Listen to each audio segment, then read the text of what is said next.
we're live. Hello. Hi.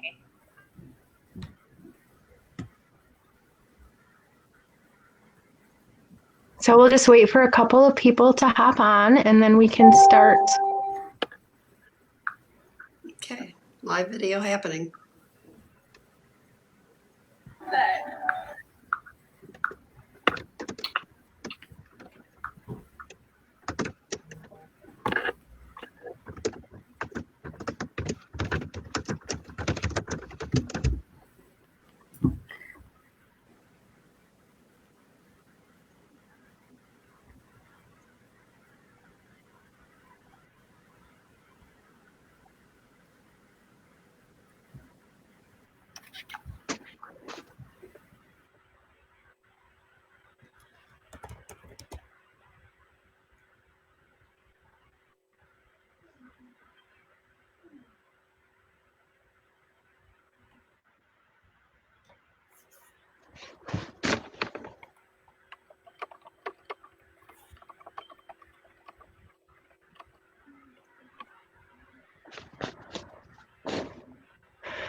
I see some people are logging on.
Hi, everybody.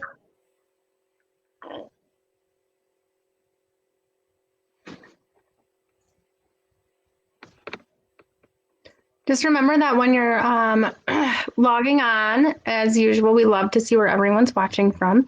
So just type your city or your state or wherever you're comfortable with in the comments. We're super excited to be back with you guys. We took a little bit of a break. Welcome to SDSF Live. This show is presented to you by the Schwachman-Diamond Syndrome Foundation. We're your hosts. I'm Michelle, and that's Nicole next to me, but not next to me because she's some states away in a time zone. Please remember that this show is public. The shows are now uploaded to the SDSF website and YouTube, and so that was super exciting for us. That was a goal we wanted to hit.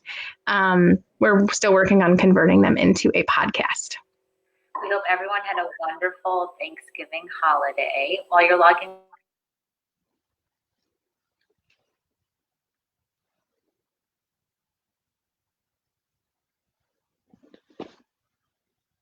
I think we lost Nicole for a second, so I'm going to keep going until she can come back.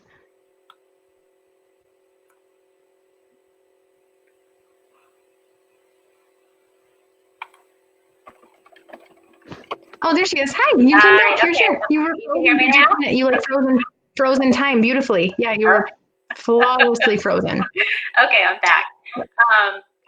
Apropos for what I was just going to say, so we had significant technological issues last time. Michelle lives in the woods with a poor internet connection that can't really be rectified. So actually, it was a blessing that happened because we were able to find 3 other people to be trained up to be the behind the scenes people. So we call them the wizards, like the Wizard of Oz. Behind the scenes, all the technological stuff, moving around at the slides and putting up people and putting down people. So tonight we have Gracie Van Brunt. She is an STS adult patient.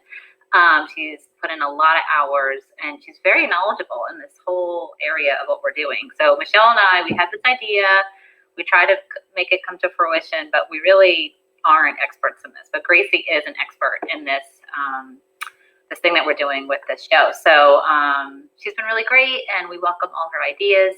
So Gracie is our wizard today. So everyone welcome Gracie. Hi, Gracie. Hello. Thank you so much. Thank you guys for having me. So Gracie. We're very blessed to have you. So thank you for having us. So Gracie You recently guys had like some shirt? Oh, care about rare. Oh, So Gracie recently had a bone marrow transplant and she's in isolation for a year. So she's 6 months into being in the house. So this is actually a perfect role for you, Gracie. You get to do this at home. Yes. I'm very excited. We're so excited to have you. Thank you, Gracie.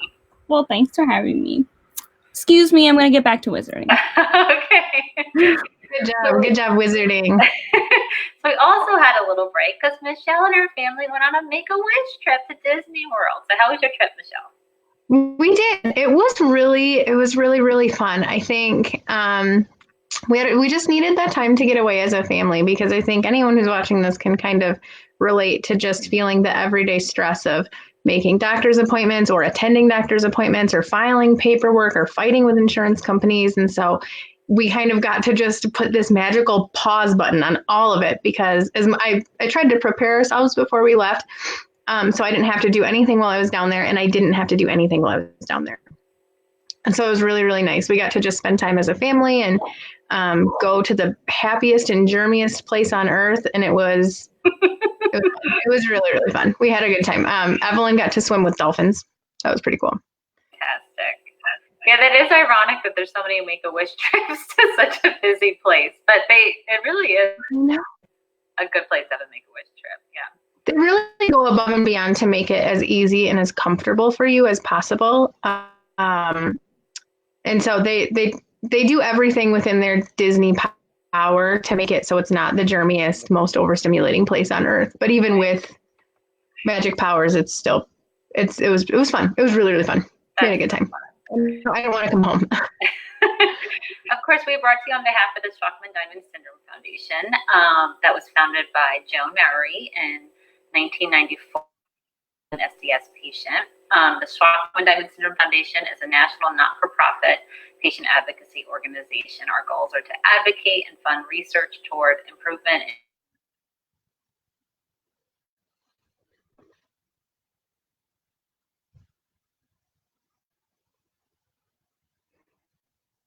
Nicole, I think we lost you again wherever you are. So I will, there you go. You're back. where was I? Where was I? We were founded by Joan, and Okay, Joan is. Joan is the mother of an SDS patient. The Shwachman-Diamond Syndrome Foundation is a national not-for-profit patient advocacy organization. Our goals are to advocate and fund research toward improvement, treatment, and a cure. We provide educational services and emotional support to SDS families. Yeah, so today we're going to talk to you about your giving impact. Giving Tuesday is this Tuesday. Nicole, can you tell us what Giving Tuesday is? Sure. Giving Tuesday refers to the Tuesday after the U.S. Thanksgiving. It is a movement that was created in 2012. It began as a simple idea to create an international day of charitable giving at the beginning of the Christmas and holiday season. So many people know you have Thanksgiving and then you have the Black Friday where everyone wants to spend as much money as possible. But I really like this idea that the Tuesday after Thanksgiving, after you've maybe bought that big TV or whatever, that deal, now you could give back. And that's really the spirit of the holiday season. So it has grown into a global movement that inspires hundreds of millions of people to give, collaborate, and celebrate generosity. Yeah, I think it's really important. I've always been a huge advocate for Giving Tuesday because even before Nathan was diagnosed, because rare diseases receive very little federal funding for research projects. A disease is labeled rare if there are less than 200,000 people affected. And so it sounds like a big number, but in the grand scheme of things, it's not a lot of people. And so while there may not be many affected by one single rare disease, there's over 7,000 known rare diseases affecting 25 to 30 million people. Federal funding is spread very thin for rare disease research, which is why fundraising is now more important than ever. It's just staggering. It's really staggering. Statistically, Giving Tuesday brings in a lot of donations. Last year, the estimated amount given toward charities was close to $400 million. This year, Facebook is matching $7 million this year in donations. That's a lot of money. I will add that that matching happens within seconds, if not minutes, if not seconds. So it is critical to, as soon as it opens, that's when Facebook tends to match. So, but you can donate as early as today. And Jenny worked really with us today. She actually made a fundraiser that if you go to launch a Giving Tuesday fundraiser, there will be a photo you can use with it that Jenny put out that says Giving Tuesday on it, and then it's got a button, and so it's really, really easy to do. Speaking of giving, Nicole, can you tell everyone what our giveaway is today? Yes, it's our limited edition SDSF ornament. So perfect for the holiday season. Our very own Michelle created this beautiful ornament. You could win one today or purchase one from our website. Details will be provided below. You can win today's giveaway by interacting somehow with this show. Comment, share, or invite someone else to watch. If you're watching the show live, you'll see the live button in the corner. If you're not watching live, please type replay in the comments to keep this show refreshed. And so a part in our wizardry, we're still working really hard on it. Grace, I think Nicole got muted somehow on accident.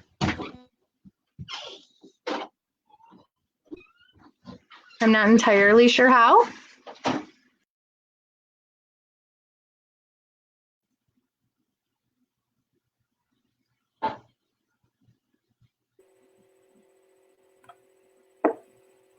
There we go. You're back. You're back. I think somehow when one got slid down, you got muted on accident. So. Okay. So we have two guests on tonight, our founder, Joan Mowry, and the president of SDSF, and our fundraising chair, Stephanie Gregoretti. Let's welcome Joan to the show. Hi, Joan. How are you? Hi, Nicole. How are you? Good. Joan's coming to us from the St. Louis area. This show is so cool that we could talk to so many people from so many different areas. Joan, can you tell us a little bit about why fundraising is so important to SDSF? Yeah, it's very simple. We are a charity. We're a public charity, and therefore we are dependent on the generosity of the public. to support us. We are answerable to the Internal Revenue Service for any monies that we take in to show that they are used in a manner designated by the IRS. We are audited every year by an independent auditing firm. And in addition to that, we have a new arrangement with them where they get our monthly expenses. So they actually check on us monthly to make sure that we are staying in compliance. We have goals, which you mentioned before, obviously, the most important of which is we all want a cure. But in addition to a cure, we need to educate both the families in particular and the medical community. As you mentioned, it is a very rare disease. And unfortunately, that means that not every doctor knows about it. In fact, very few do. To that goal, we publish information to be distributed to both the patients' families and to the medical community. Things that we use our money for, I think that's very important to understand. We had the SDS and Me book, the children's book, translated into Spanish this year, as well as a few of our other educational materials as we became very aware of the need in the Spanish community to provide that. We also gave a donation of $5,000 to the family conference in Boston, simply because they cost a fortune to put on, and it was only fair to help them with the expense of doing so. Additionally, we will be going to ASH this week. That's the American Society for Hematology meeting, where we will have a booth. And that particular meeting is attended by approximately 25,000 hematologists from around the world. It is our goal to get as many as we can to our booth to give them the latest information, medical information that is, about SDS. This year, we also were provided a special opportunity, or privilege actually, and that is we were given the opportunity to publish an article about SDS in what they call the ASH Daily News. That is a newspaper that is given to every attendee every day of the conference. Doctors Shimomura and Myers did write an article for us addressing hematologists, and it will be in the paper every day during the conference. We are hoping that that attracts doctors to our booth so that we can give them even more information. We are also planning and have just recently donated $20,000. Don't hold your breath. I know that sounds like a lot. To the International Scientific Conference, which will take place in April in Cambridge, England. This is the unique opportunity, which happens every 2 years, in which doctors literally, with an interest in SDS from all over the world, get together and share what they are working on, what research they're doing, and exchange ideas and collaborate and so forth. It's hard to say. Family support is extremely important to us. We are extremely aware of how difficult it is in many cases to maintain the health and raise a happy, healthy SDS patient. So even though that may not seem like a financial obligation, it is still equally as important to us. We feel it just essential. I'm trying to think if there's anything else. There's always so much going on. We have an extremely active board. You will meet Stephanie shortly. She's in charge of fundraising, bless her heart. Kristen Del Rey is our newsletter editor. Takes a lot of time and effort. You both know Michelle and Nicole very well. Geez, I can't even think of everybody, but everybody works very hard and very free. There are quite a bit of us, and I can totally attest that we do work very free. Very hard working board of directors. and we want a cure, of course. We also want improved quality of life for the children, for the patients. That's extremely important. Is there something Well, else I can tell you? well, speaking of Any other having an questions, improved, ladies? speaking of having an improved quality of life, I think we're going to jump and take a quick break and ask our audience if they know how much SDSF has donated to sponsor our week at Camp Sunshine. So if you can just on the stream drop those little emojis at the bottom. If you think SDSF has donated 5,000 or 10,000 or 20,000 or 25,000, because we do go every other year, and SDSF has been a proud sponsor to do that for the last 10 years. And I think camp is extremely important to us. I think all of us as a family, whether we're on the board or not, we really love them. So as soon as we start seeing maybe some answers come in, then I will let Joan totally ruin the suspense and answer it for you. I don't know if you guys have ever been to camp before, but it's an all-inclusive week, and families who attend pay absolutely nothing other than their transportation of getting there.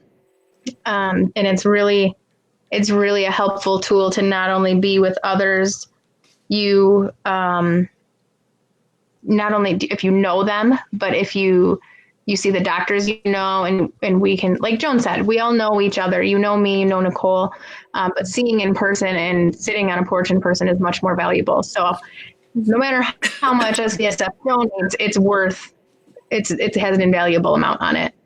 I see a couple people think it's 5,000. A couple think it's 25,000. One person thinks it's 10,000. Joan, would you like to answer the question for us? How much does SDSF donate to sponsor a week at Camp Sunshine?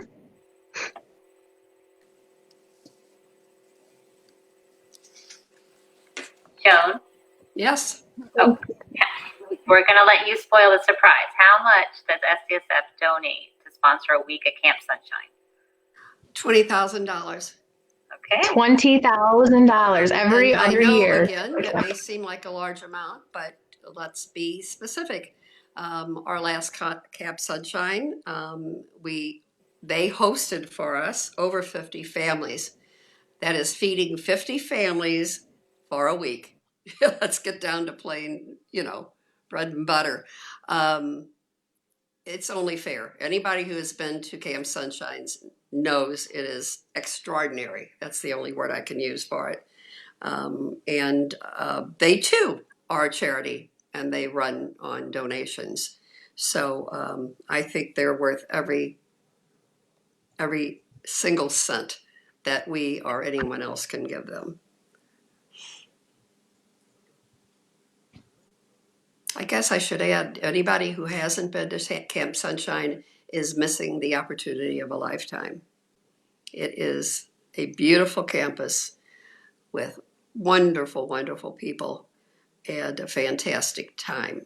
If your child was not spoiled when they got there, they will be spoiled when they leave there.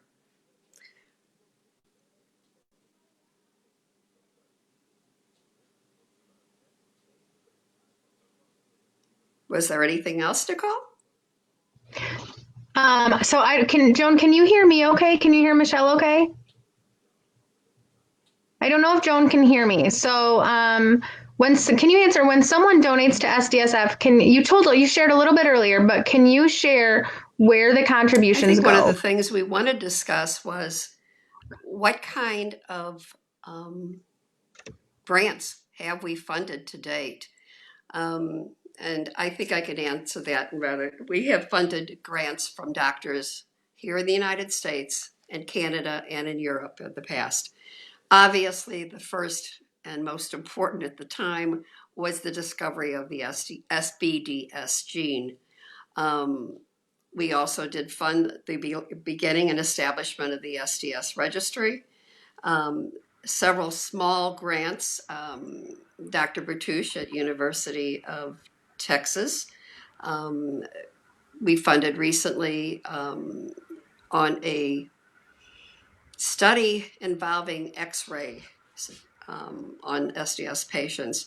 She has since been able to take that initial funding or that initial findings and has been able to get another grant for $300,000 where she is going to be able to further pursue that. There are several gene investigations going on. I don't think it's any huge secret that they have identified a second SDS gene. It's an EFL1. It is even on a different chromosome, which seems surprising, but is obviously not. Discoveries are being done every day, and ongoing research continues to happen. And I can't begin to tell you, how important that is.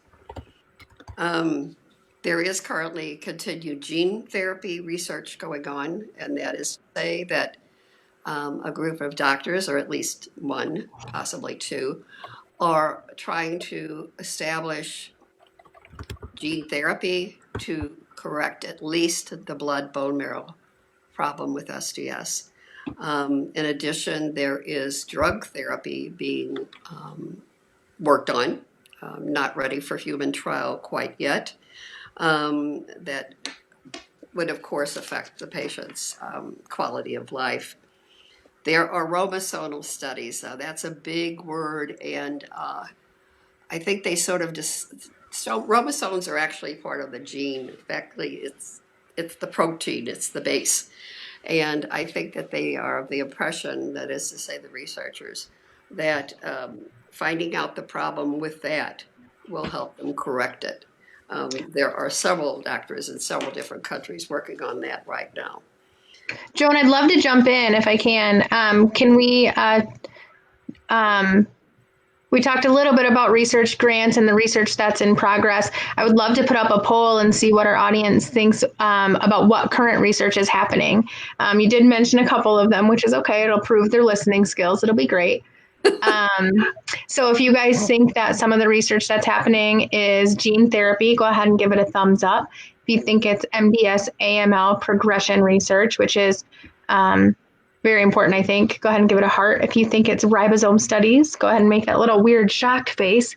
And then if you think it's targeted drug therapies, go ahead and hit a sad crying face. And then Nicole, or Joan, I'm sorry, I think you also mentioned that there are some X-ray therapies coming in. Therapy, I'm sorry. There is research being done on the effect of X-rays on the SDS body, if you will. Interesting. Is that, I know we probably can't share a lot about it because it is research, and so it's heavily protected. Is that somewhere along the lines of like with an orthopedic standpoint, like the effect of it on our bodies, or No. the accuracy?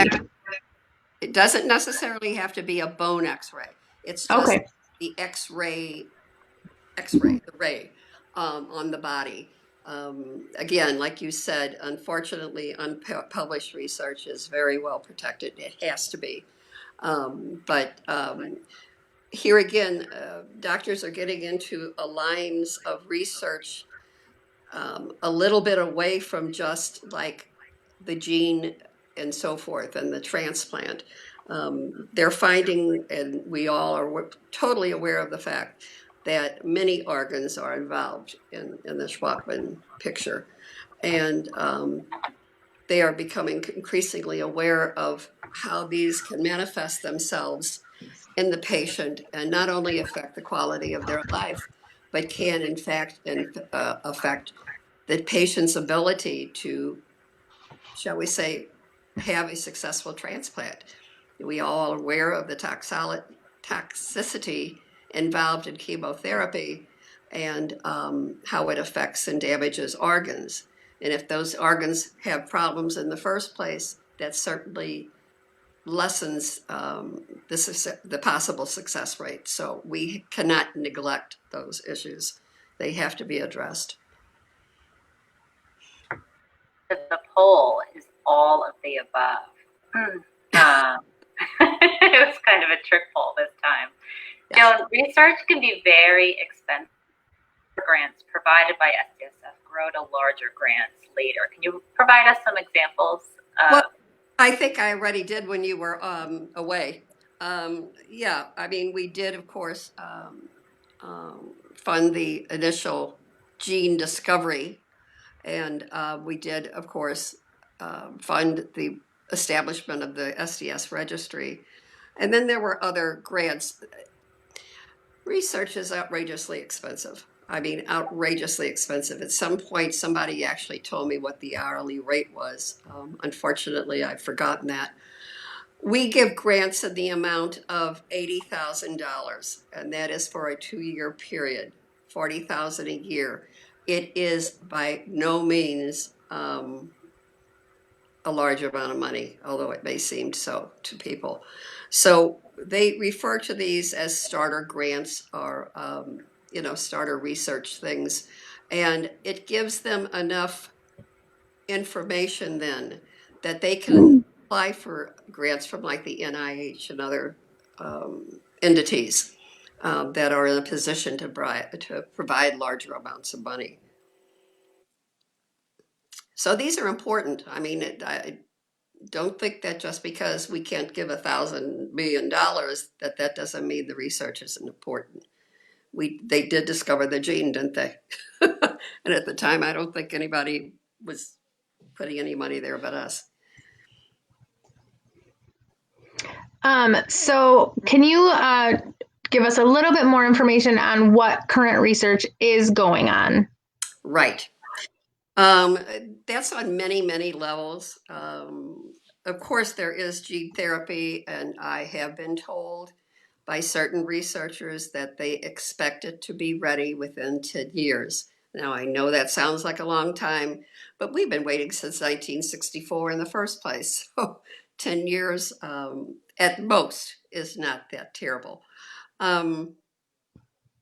There is a group, at least one group that I am personally aware of, that is developing a drug. It's actually repurposing a drug that was originally used or is used for another disease. I expect that we will hear more. In fact, I know we're going to hear more on that at the Scientific Congress. They have made further progress on that. It may be time for human trials.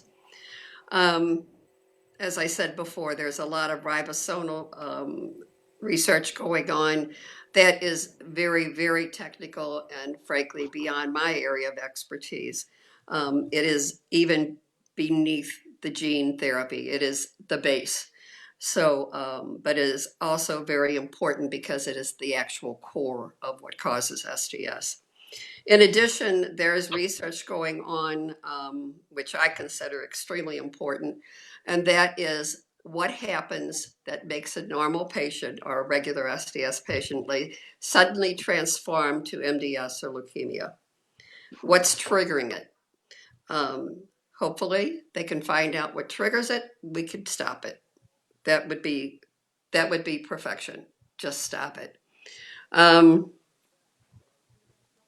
think that's primarily it. I mean, there's other aspects going on. And of course, several different researchers may be working on the same kind of research. I know a researcher that I'm acquainted with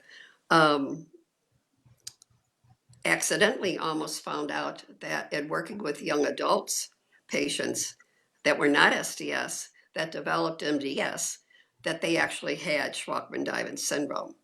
So That's interesting. including the gene. They are genetically confirmed patients and had no symptoms at all until they developed MDS. That's almost scary, but it also has developed into studying it to see if they can catch these patients again before they go into MDS and so forth. Well, it sounds like a phenomenal mistake. Oh, well, you know, Or maybe not a mistake, an oops finding. Well, yeah, it was an oops finding, which I know is going to be presented in publication quite shortly, I'm told. So I'm extremely anxious to read it. I'm sure it will also be discussed at the Scientific Congress. So, Speaking of the Scientific Congress, Joan, can you tell us a little bit more about what future research we do know that we should be fundraising towards, with respect to that it is research and that we can't divulge a lot of information. And I also want to remind everyone that this is a public broadcast, but please leave your questions in the comments. We'd love to hear from you, and these are the best people to answer about research and fundraising. Right. As I said, there are many doctors right at the moment looking into various aspects. A couple things I think might be of interest to people that are in development, let me put it that way. What has become, as I said, increasingly established is that problems with other organs in the body can directly affect the health, the future, and the quality of life of SDS patients. Two things have been brought to our attention recently. One is the fact that diabetes occurs at a higher rate in Shwachman-Diamond patients than it does in the general population. I think everybody knows, just from general conversation, all of the side effects brought about by diabetes. I mean, it's massive. Everything from neuropathies to kidney issues, heart issues, and so forth. If you put that on top of SDS, you have got a mega problem. There is a doctor on our board who is proposed a study to determine which of our patients has a high probability of developing diabetes.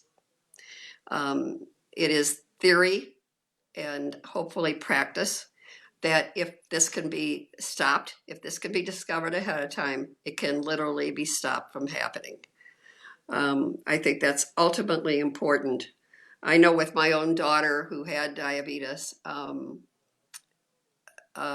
when they thought that we would discuss a transplant, they were just literally scared to death because of the added thing. Another one that another board member, medical advisory board member, is also looking into problems involving digestion and nutrition, in particular at SDS patients, which are not directly caused by a pancreatic insufficiency. There seem to be some other issues in the absorption and nutrition end, which definitely need more bearing, more explanation, and more discovery. I was advised by that doctor that he anticipates presenting us with a research proposal sometime early in 2020. And I am not by any means putting down the need for further research in gene therapy, but I know it's going on. I know that, and the drug therapy is going on. But we also have been aware for many, many years that our patients who have transplants don't die because the transplants don't work.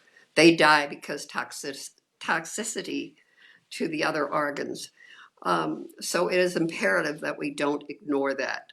We would like them not to even have to have a transplant, but short of being able to stop that, which hopefully someday we can, we've got to be able to protect their bodies so that they can successfully complete that transplant. Was there anything else, Michelle?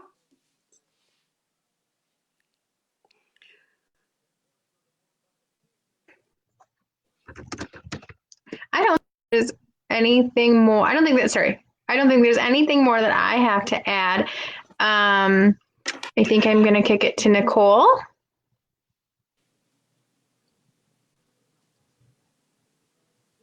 I lied. I'm not going to kick it to Nicole. Nicole's having technical difficulties tonight, which is a rare change in this. It's so rare. Move to the country, we don't know. I know, it's so weird. Anyways, so before we bring on our next guest, we wanted to know a little bit more about fundraising in our audience. Our next poll is, have you guys ran a fundraiser in the past? I know I've ran multiple fundraisers, and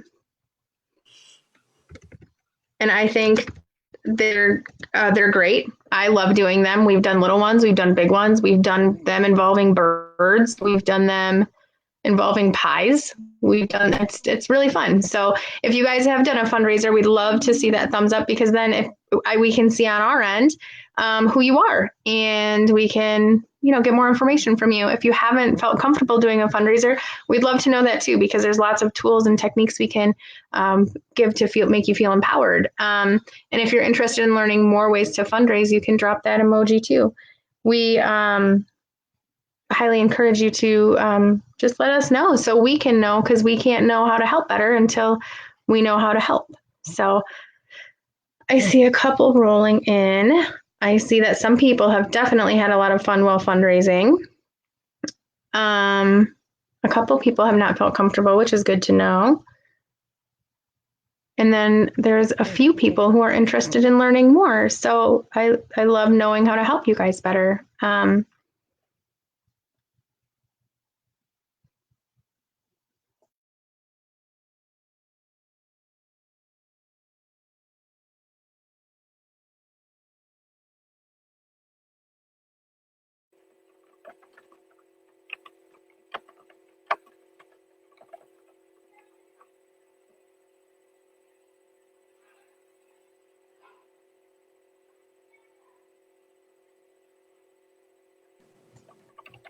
So Joan, I just wanted to thank you again for joining us tonight. I think it was really, really important.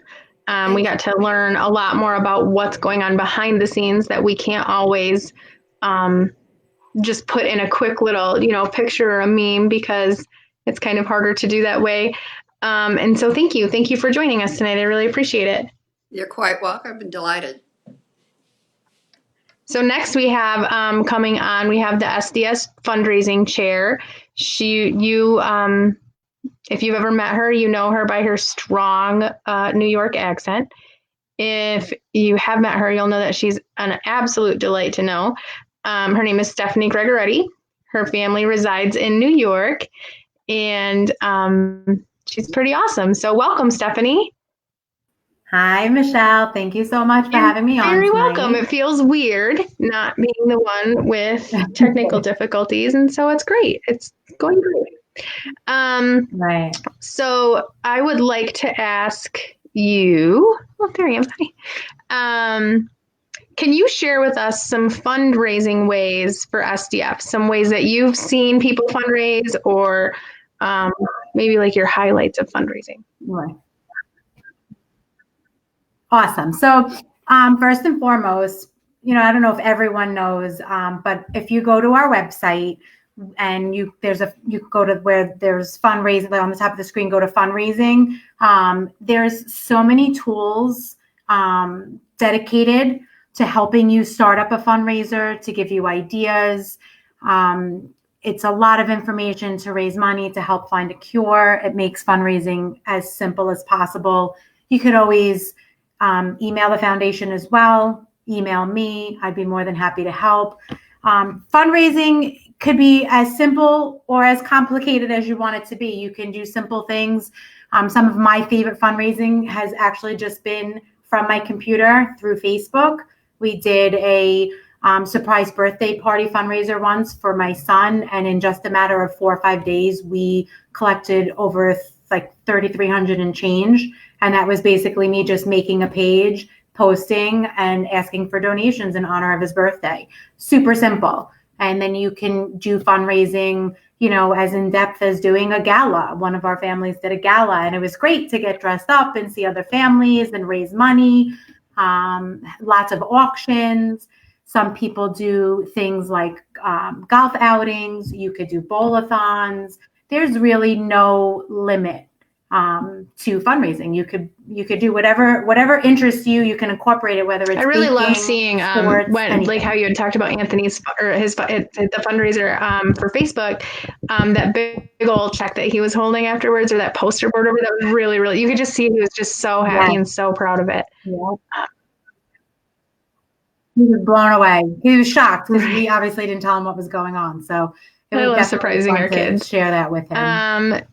So you mentioned that a few of your favorite fundraisers have been, and I think we have a slide showing some of the overall fundraisers we've seen families do, and I'd love to explain it a little bit. And so Our flamingo fundraisers is like the most fun fundraiser I think it's anyone's pretty ever fun. done. Being the person who moves Definitely 100 awesome. flamingos isn't really Yeah. the best. Gracie, can you drop Stephanie down just so we can see the whole picture, but don't lose her voice because I'd love her commentary on it. There we go. And my eyes are not that good. They've been. So on this, you'll see. Obviously, Stephanie mentioned the flamingos. Stephanie, do you want to explain about the Casual for a Cure picture? Sure. So any business or school can do this. It's super simple. You could just make up a flyer and basically you dress down for the day for a small donation. It could be $1, it could be $5, it could be $10. Whether it's at school, I mean, you could put this so many different ways, whether it's Casual for a Cure or wear a funny hat, wear your pajamas, like you could definitely alter it to where you're doing it, whether it's at work or school, your local church, whatever. It's definitely a fun way, as so is like the penny wars. A lot of schools do the penny wars. It's another super simple fundraiser to do. One of the sweetest little cookie fundraisers. I think baking goods is so simple, especially if you love to do it. It makes fundraising super easy. Whenever we do fundraising at our school, whether it's even just for like the 5th grade or whatnot, for whatever reason, baked goods sell like nobody's business. It's such a great tool to use. I know that, Michelle, you've done pies in the past, and that's been a huge hit. Obviously, they've done Keller's cookies. So it's definitely another alternative to fundraising. I have done pies. My husband quite enjoys that fundraiser. He's pretty excited about the whole thing. Okay, so we've seen some of the bigger fundraisers, like you've talked about a gala. We've seen some of the more intense fundraisers like baking or cooking, which for some people is very, very hard. Can you share some ways that are very easy, hands-off ways to get involved in fundraising?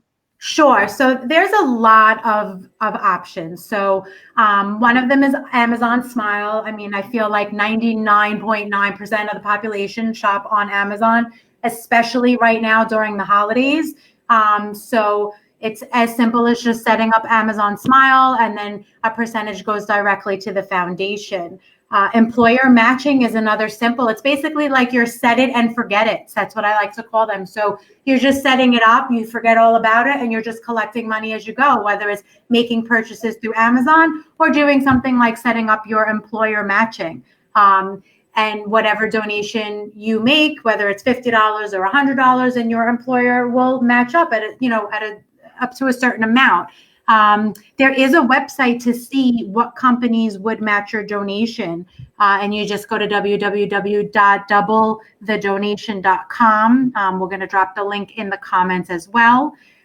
You can also ask your company if they do not participate. You can encourage them to participate. Those are so easy. What are some small fundraisers for people to start with, Stephanie? So sometimes doing a big intensive fundraiser is hard to pull off with the chaos of life.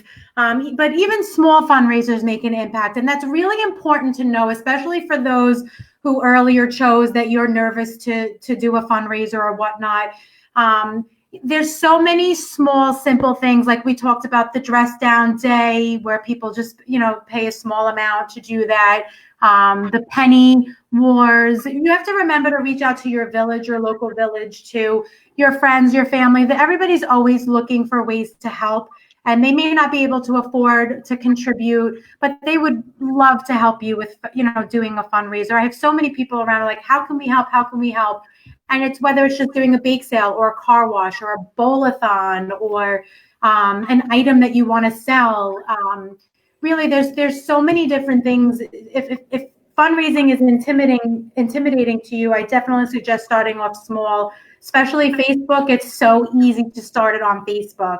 But lots of people also like to see in person and see what's being done. So like your bake sales, your car washes, your bowl-a-thons, anything like that is really going to make a huge impact. Every single dollar is going to make an impact. Totally. Thank you, Stephanie, for giving us such great insight on fundraisers. They're crucial for raising money for grants and research. Mm-hmm. So we want to thank tonight's guest. Thank you for highlighting where our fundraising has gone, where our fundraising has plans to go. We're throwing up a graphic that is, I mentioned earlier, when you go to do a Facebook fundraiser, there will be, I'm going to send out some more instructions on it. However, when you go to launch it, it will give you the option to use this banner that will go right on the top, and there will be a link to send people right to the website, so you don't have to do a lot of explanation. And I think honestly, this is one of the most easiest fundraisers to do. It's just asking people for help, and that's really hard for a lot of us. I understand. I struggle with it myself. But this is the best way and the easiest way to get your feet wet with fundraising, because like Joan said, it's very, very, very crucial to research, past research, upcoming research, and then also family support and care. I promise when you go to launch Facebook, Nicole and I's faces will not be on it. This is different. And I think it's just a really neat way. And like Nicole said earlier, how much is Facebook matching this year? I think she said they're matching $7 million, and Yeah, I don't know, that's a lot of millions. Yes. It's a lot of millions. So, Nicole and I just want to thank tonight's guests again. Thank you for highlighting where fundraising has gone, where it plans to go, and then please don't forget that today may be Leftover Coma Sunday. But Giving Tuesday is just a few days away, and even though we're early, we like to get a head start on things. We want to make sure you guys feel nice and prepared for it, because Giving Tuesday is statistically one of the biggest fundraising days of the year for nonprofits and research. So, yeah, I think it's super helpful and important to fundraise. Like, please don't forget we have a giveaway. And the giveaway is actually one of our fundraisers we're currently hosting. There is more information on our website about it, as well as our Facebook page. Each ornament is $12.50, and you don't have to pay for any shipping. And I think that's really, really huge. And if there is a discount if you order more than 5. So they're great for teachers. I've given them out to family so far because I love them so much. And I think it's a really great fundraiser. Stephanie also has another fundraiser going right now, and there's not a graphic for it, but it is for the cards, the minted cards. There's a fundraiser going for that, where you place your card order, and minted, you get a percentage off. Can you explain how that exactly works, Stephanie? Yeah, so if you just go to www.minted.com, you can upload family photos if you want to do personalized Christmas cards. You can also just do an illustrated card, and you will get 20% off of your total order, and 15% will come back to SDSF. Just in a matter of 2 weeks, we've already raised almost $200 with just about 6 or 7 orders placed. So even though it seems small, it does make a huge impact. You're ordering Christmas cards anyway this time of the year, so you might as well do it where you're giving back. And like you said, even small impacts, they grow and grow and grow, and a lot of small impacts can make a big impact. Yes. So thank you again for joining us, Stephanie. I really appreciated having you, and it was very insightful for a lot of reasons. And thank you for highlighting the website, and we'll be posting more on Facebook over the next few days. Please, there's a reminder about the giveaway. So enter the giveaway, like, comment, share this post, invite people you think would be helpful. And we want to know your ideas matter. So there is an email you can send your ideas to about upcoming topics, guest speakers you'd like to see on. No idea is ever too ridiculous for Nicole and I promise. So the email is sdsflive@schwachman-diamond.org, or you know how to message us sometimes. And your ideas really do matter. So thank you guys again for coming. Thank you for sticking through it. Thank you to our guests. Thank you to Gracie for being the behind the scenes wizard. And have a good night.